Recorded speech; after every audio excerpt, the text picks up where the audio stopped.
港鐵表示，10號信號生效之下，頭班車起所有露天段列車服務暫停，隧道段就維持有限度服務，每15至20分鐘一班車。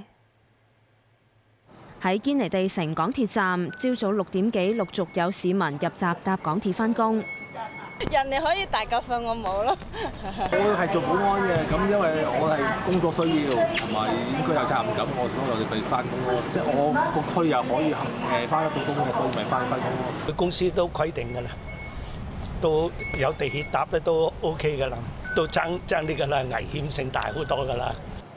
10號信號下，港鐵部分路線維持有限度服務。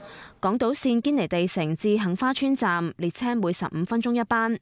荃灣線中環至荔景站，觀塘線黃埔至彩虹站，南港島線海怡半島至利東站，東鐵線金鐘站至紅磡站，同埋東涌線香港站到九龍站都係維持每15分鐘一班車。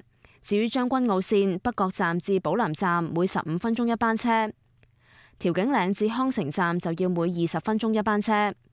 而屯馬線尖東站來往荃灣西站，亦都係每15分鐘一班；鑽石山站至何文田站就要18分鐘一班車。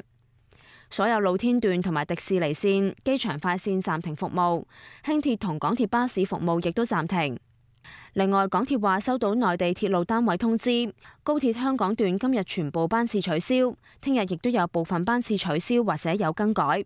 無線電視記者劉怡報道。